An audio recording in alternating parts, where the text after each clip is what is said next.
Today, I am covering everything you need to know about VA C&P exams for post-traumatic stress disorder. I'm going to share how you crush it, no matter how scared you are right now. So first things first, getting scheduled for any compensation and pension exam is scary. It's a little bit uncomfortable. But I think if you know what to expect and how to prepare for the big day, I'm also going to teach you how to be uncomfortably vulnerable, share your uncomfortable truths about how your PTSD is negatively affecting your work, your life, your social functioning. I'm also going to cover some tips and strategies for exam day, as well as some questions you should be prepared to answer. Now, first things first, there are 3 different types of PTSD C&P exams. First is something called a PTSD initial exam. This means that you're filing a new claim for PTSD. You don't already have a service-connected VA rating for PTSD. You're a first-time filer. Now, initial PTSD claims and exams, it's going to be more in-depth and more thorough because they're going to go way back to the very beginning, and they're also going to have to validate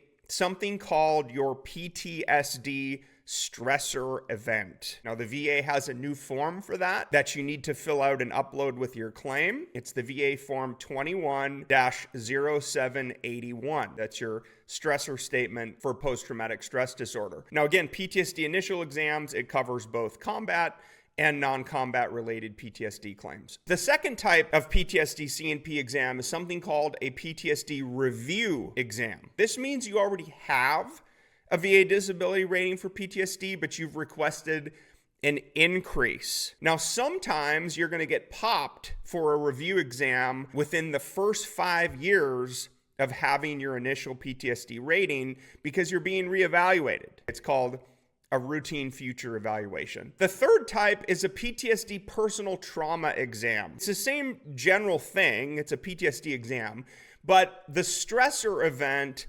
involves some type of traumatic stressor. Maybe it's military sexual assault, harassment, battery, robbery. The only difference between personal trauma exams and those that aren't personal trauma is they're going to ask perhaps some more sensitive questions. What is the purpose of a VA compensation and pension exam? There's 4 things that you need to be aware of that the C&P examiner is trying to ascertain. Number 1, they are trying to determine if you have a medical diagnosis of post-traumatic stress disorder that conforms to DSM-5 standards. That's the Diagnostic Statistical Manual for Mental Health Conditions that the law governs under 38 CFR Part 4, the Schedule for Rating Disabilities. So, number 1, determine the diagnosis. Number 2, validate the stressor event. Again, it could be combat, personal trauma. The key element for whether your stressor event is good enough is whether or not you feared for your life. The third thing, the examiner is going to provide their medical opinion on whether they believe your PTSD was caused or made worse by your active duty military service. Now, again, that's only for initial claims for PTSD. If you already have a VA rating for PTSD, they're not validating your stressor, they're not confirming your diagnosis, they're not giving a medical opinion. They're trying to determine if your symptoms have worsened, meaning you would get the higher rating. The fourth part is the assessment of your severity of symptoms in terms of frequency, severity, and duration. And then how do those symptoms negatively impact occupational and social impairment? Again, those are the 4 things that the examiner is trying to determine on exam day. What can you expect during a C&P exam for PTSD? Number 1, there's going to be a comprehensive and detailed review of your medical history, your medical records. The examiner has access to all of this stuff prior to the exam. Number 2, there's going to be discussions of symptoms. The examiner should ask you about how severe your symptoms are, when you notice them, how often you experience them. Be prepared to to talk about everything, including, hallmark PTSD symptoms like flashbacks, nightmares, anxiety, depression, OCD-like behaviors, avoidance behaviors. Number 3, negative impacts on your work, life, and social functioning. Be prepared to talk about this and use examples. So for example, here would be something. My anger is so severe, it's hurting my relationship with my spouse. My kids are afraid of me. My insomnia is so severe, I can't sleep, and it's impacting my work. I'm not alert. I fall asleep at work. I've gotten in trouble at work. Be prepared to talk about those things. The examiner is also going to go through a detailed mental health evaluation and walk through your history from your childhood to your military service, to your post-military service. There could be some psychological testing. It's usually just some questionnaires, which I'll cover a little bit later. But then the examiner is going to complete the DBQ for PTSD, the Disability Benefits Questionnaire. Absolutely a critical piece of document. And then that document is going to flow forward to the VA rater for evaluation. What are some common questions that you can expect? Well, let me give you an example. Describe for me your current symptoms of PTSD. How do your current symptoms of PTSD negatively affect you? Can you give me some examples of how your PTSD is negatively impacting your work, your life, your social functioning? Again, be prepared for those types of things. And then when it comes to PTSD symptoms, pay particular attention to the 31 mental health symptoms listed in the VA DBQ for PTSD. Now, the standard is you don't need to have any of those symptoms under the law, technically. However, VA raters and C&P examiners, they are going through that list of 31 symptoms on the DBQ like a checkbox, and they're assessing whether you have them and then how severe they are. Now, a common misconception among veterans is that, you need to have all those symptoms checked, or, well, the examiner only checked 6 of these and I've got 17 of them. Well, just because you think you have a symptom of mental health doesn't mean you meet the clinical criteria that an examiner is going to assess on exam day. Now, the other thing you need to understand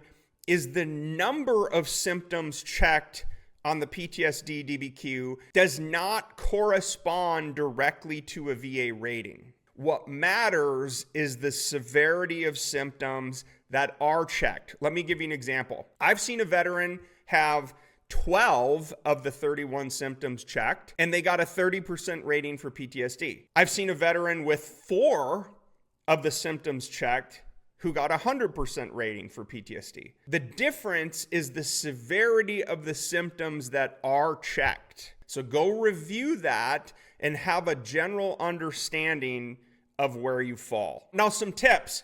Gather your records and documents and review your medical evidence prior to exam day. Write down some functional impacts and impairments that you're having. List specific examples of how your PTSD is negatively impacting you. I'll give you a couple more. Hey, my anger's so severe, my road rage, I drove somebody off the road the other day and got out ready to fight. Hey, my insomnia is so severe that I can't sleep and I'm having trouble with my work.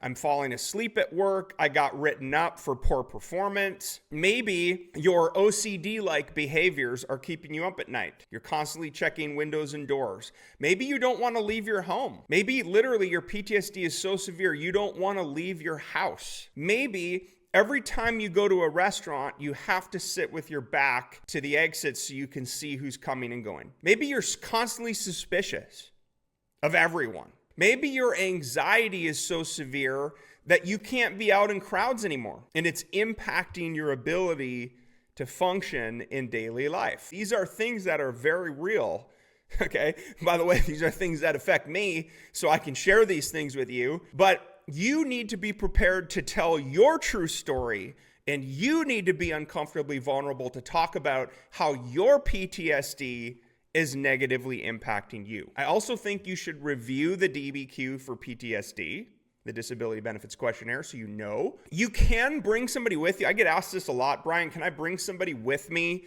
to the exam? You can. I'm not necessarily, sure that it's going to help you. It's not required. I've never brought anyone with me to a C&P exam, but you certainly can. Okay, last but not least, what checklists, what questionnaires, what diagnostic testing might happen? I think you should generally be familiar with something called the PHQ-9, the GAD-7, and the PCL-5 for PTSD. It's the Patient Health Questionnaire 9. It's really just a screening tool for depression. The GAD-7 is called the Generalized Anxiety Disorder 7. It's a 7-question checklist that represents how severe your anxiety is. And then probably the most important one for PTSD C&P exams is something called the PTSD checklist for DSM-5. It's the PCL-5. It's a questionnaire of 20 questions used to assess whether you have PTSD and then the severity. Now, if you look below in the keyword description below of this YouTube video, you're going to see a link to a blog post called How to Ace Your VA C&P Exam for PTSD. I highly recommend you click it and you go through it so you know exactly what to expect. There's like 40 questions, mental health C&P exam questions you might get asked, as well as the DBQ forms and some examples for you for C&P exam day. If you need help with a PTSD claim, any other mental health claim, any other claim for that matter, VA Claims Insider is the #1 most trusted name in VA disability claims. We exist for veterans and because of veterans, and we will help you. Whether you're trying to increase a VA rating, maybe the VA wrongfully denied your claim and you want to fight it. Maybe you need more medical evidence for your disability claim. You need DBQs, you need nexus letters, you want to do an independent mental health evaluation. Again, we can help with all of that. I have expert level VA claim coaches ready to lead you to VA claim victory. You'll see the banner across the bottom of the screen. You can start at vaclaimsinsider.com. Our terms are simple. If we don't win, you don't pay.